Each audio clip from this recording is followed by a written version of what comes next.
Do you have questions? Hey sunshine, welcome back to my channel.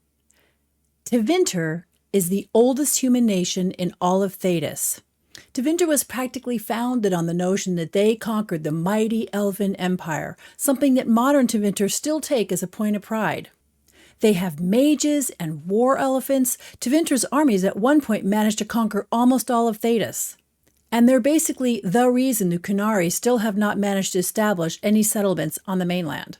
The capital city, Minrathous, has enough food and water to withstand an enemy siege for a year, and the city itself has been protected for almost 1,000 years by enormous war golems acquired from the dwarves.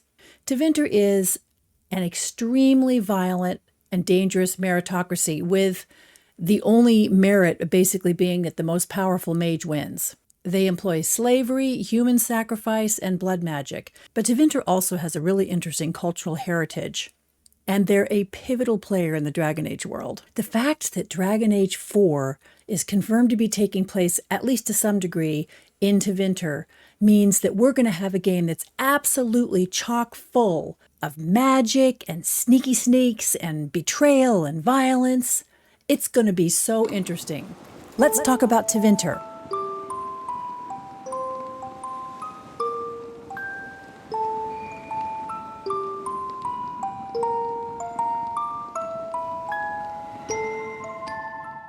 To those outside the TEVINTER Imperium, it's easy to imagine a society filled with mages and elven slaves and little else.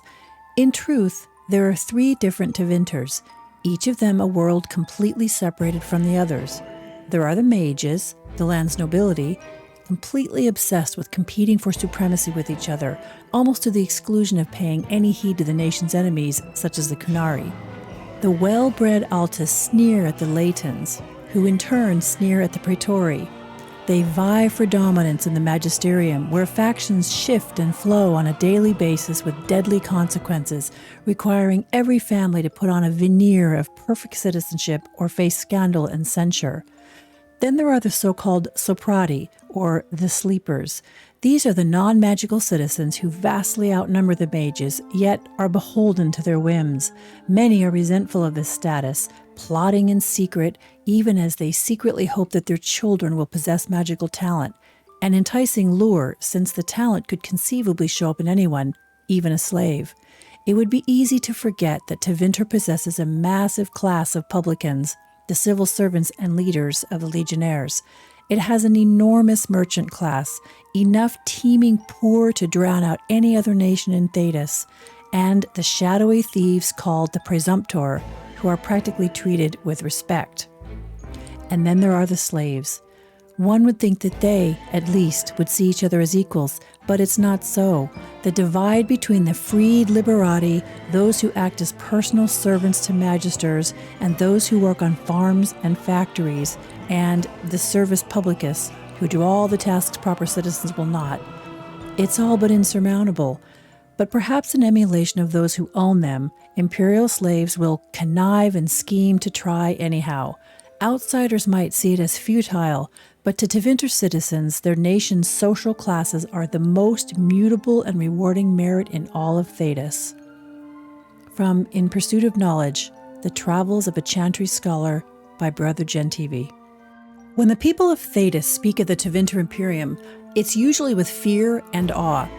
The oldest nation in Thedas, the borders of TEVINTER spanned nearly the entire continent in ancient times. And though their size and power is somewhat diminished during the Age of the Dragons, they are still a force to be reckoned with. The mages created the Court of Magisters, which is a council formed by the most gifted among them. In 1195 Ancient, the first imperial archon, Durinius, seized political power and created the Imperium. From that day forward, TEVINTER became a meritocracy, or as the wiki calls it, a mageocracy, an aristocracy of the strongest magic users, called the Altus, also known as Magisters. They rule with an iron fist. The Altus became the nobility, and they ruled exclusively for more than 1,000 years. Thalzian, another early archon, claimed that he had had contact with the old god Dumat, who taught him blood magic. Archon Thalzian raised temples throughout the Imperium to encourage the worship of the old gods. This powerful form of magic requires blood, usually a lot of blood, in the form of a sacrifice in order for the mage to accomplish his magic. While most of Thetis, particularly those who follow the chantry, regard blood magic as a sin and a crime, the magisters of Tevinter make it a regular part of their day-to-day magical rituals. As Tevinter spread across the continent, they conquered lands as far south as Ferelden and as far east as Rivian. However, nothing captured their attention more than the elven empire of Arlathan. The Imperium's ongoing battle against the elves drew their attention away from other Thedan lands, however, which allowed the people of those regions to gain footholds in areas that eventually evolved into the nations they are today, such as Rivian, Navarra, Antiva, etc. Arlathan did eventually fall, but although the Tevinters make it a point of pride that they destroyed them, in truth, the elves were destroyed from within. But the Tevinters did sweep in and deliver the killing blow and enslaved thousands upon thousands of elves, subsuming the elves' land. One of the most notorious acts of the Tevinter Magisters, however, was their attempt to physically enter the Fade in a quest for more and stronger magical power. After sacrificing hundreds of slaves and using nearly all the lyrium in the Empire, a band of Magisters used blood magic to enter the Fade in search of the Golden City, which is the home of the Maker. Their entrance to the Golden City utterly corrupted it, and the Magisters themselves were corrupted as well. The Maker abandoned the Golden City, and the Magisters were transformed into the first Darkspawn. The myths are a little unclear, and the records do contradict each other, but what is clear is that the Darkspawn had contact with the old gods and corrupted them. Corrupted old gods become archdemons, and when they come into the physical world, they cause a blight. The archdemon Dumat led the first blight for nearly 200 years, decimating the empire and shattering its power until the then newly founded Grey Wardens finally defeated the Darkspawn. But by then, civil unrest had also taken hold, eroding more of the Tevinters' grip on their people. So, their own hubris exposed the Imperium's weakness to the rest of the world, and Tevinter found itself vulnerable for the first time. Slave revolts by elves exploded in cities everywhere, and Andraste's exalted march against the Imperium and the eventual formation of the Chantry further weakened the once powerful empire. Mages found themselves drawn into Chantry-regulated circles. Finally, the invasion ended when Andraste was publicly executed after her husband, Mepharath, betrayed her to the Imperium. Tevinter withdrew into its own lands, and it maintains an uneasy peace with its neighbors. They continue to have conflict with the Qunari, despite the existence of a peace treaty that the Qunari have established with most of Thetis. Slavers operate in the border countries, capturing and selling folks into slavery within Tevinter, and generally over time, Tevinter has become more insular and more mysterious. They are not the feared powerhouse that they once were, but only a fool would fail to respect how dangerous they could be if they ever again seek to expand their borders. Tevinter's society itself is very decadent, and they take pride in their history. Political ambition and magical ability are the cornerstones of its ruling elite, the Magisters.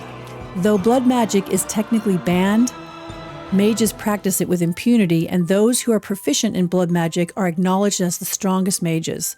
There are deadly rivalries and competitions for power and influence among the Tevinter noble families, and marriages are alliances between families that seek to enhance their magical power through breeding and increase their political standing through marital contracts. Tevinter maintains alliances with the outside world where necessary. For instance, they have enjoyed a long alliance with the Dwarven Empire, primarily for the lyrium trade, since the Imperium is dependent on Orzammar to meet its immense demand for lyrium. Dwarves also provided the Imperium with golems that protect Minrathous. But generally, Tevinters view the rest of Thetis as barely civilized savages who lack proper reverence for tradition, which brings us to their religion. The records are contradictory, and what is myth and what is fact depends on whether you're speaking to a Tevinter, a Chantry official, a mage, a slave, etc. But here's ancient history as it's generally agreed upon. There were 7 old gods in the ancient days, great winged dragons that were said to rule over the ancient world. The Chantry maintains that they are responsible for original sin, that they turned humanity away from its true creator through deceit. The ancient Tevinters worshipped those 7 old gods. The first, and the leader of the other gods, was called Dumat, who was the dragon of silence. legend holds that the old gods taught mages how to use magic. The archdemons are awakened old gods tainted by darkspawn. The chantry teaches that when the Maker turned his back on his first creation, the spirits, some of them grew jealous of the living. Those powerful enough then whispered to the living in dreams, claiming that they were the true gods, the creators of the world, and that the living should bow down to them. Eventually, the living summoned them through the veil, and in the mortal realm, these spirits took the form of dragons, winged old gods that rule over the land. The living began to worship the old gods instead of the Maker, an act that the chantry recognizes as original sin, and they turned humanity away from its true creator, the Maker. And when the Maker found out, he cursed the old gods, imprisoning them underground and causing them to slumber for long periods, and then the Maker himself turned away from humanity and became silent. Scholars assume that the old gods must have been real at one point, but most agree they were actual dragons and impressive enough to frighten ancient people into worshiping them. Some actually believe that their slumber is not the result of punishment, but merely hibernation. But in the aftermath of this, the old gods stopped communicating and their worship was forcefully replaced with the monotheistic worship of the Maker. Legend maintains that the minds of the old gods continue to roam the Fade and that they whisper to the dreaming minds of mages who enter the Fade. Regardless of the truth, the Archon Thalzian, the first of the Magisters, who claimed to have contacted the old god Dumat, used the blood magic that Dumat taught him to attain incredible power in Tevinter and declare himself the ruler of an empire. In return, he established the first temples worshipping the old gods, and the dragons became equated everywhere with imperial power. In time, the Imperium broke away from the Andrastrian chantry, forming their own branch called the Imperial Chantry so that they could reinterpret scripture to allow for the continued use of blood magic. They also chose a male priest as their divine as a direct opposition to the female-led chantry in the rest of Thedas. And now, mages rule everything in Tevinter, from the government to the chantry.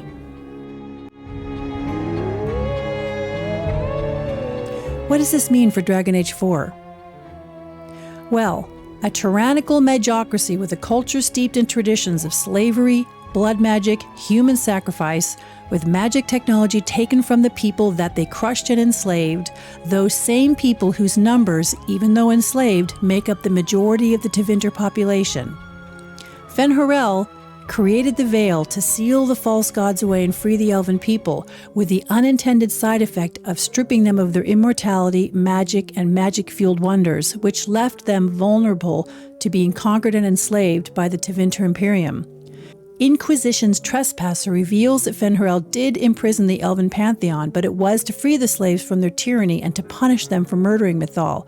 I've got an upcoming video on Mythal, so I'm not going to go into her too much here, except to say that Mythal herself has endured by possessing the bodies of generations of Flemeth's human daughters, and that Fen'Harel slumbered until a year before the events of Inquisition. Who or what the Forgotten Ones were, and what happened to them is still unknown, and as of Dragon Age 4, there might be two old gods, that is, two Blights remaining. The old god of mystery and the old god of night. Are the Forgotten Ones and the old gods the same? And if not, how are they related to each other in the myths? I think it's possible we're going to learn a lot more about the Forgotten Ones, and I also love the implications that these events might all be a huge circle of the same events viewed from a different angle by different people groups who have each elaborated on events in a way that suits their own purposes for their own mythology. Considering that our new hero is going to be someone with no power and no magic hand, as Varric puts it, and that Solus was almost certainly at least one of the main antagonists, and that Solus's goal is to tear down the Veil and restore the elves, most of whom are enslaved in Tevinter, and Tevinter is a land very focused on the Fade, well, I think we might have a game in which the main battle is in the medic-physical plane, and that will erupt then into a civil war in the physical one. Tevinter is primed for it. Throw in a Blight, since we still have two archdemons outstanding, the Old God of Mystery and the Old God of Night, and you've got the potential for one hell of a story. I'm going to explore the possible storylines for Dragon Age more in an upcoming video, but in the meantime, let me know in the comments what kind of character that you'd like to play in Dragon Age 4, or what area you'd like to explore. I'll do a video exploring your ideas. For now, cheers and enjoy your day.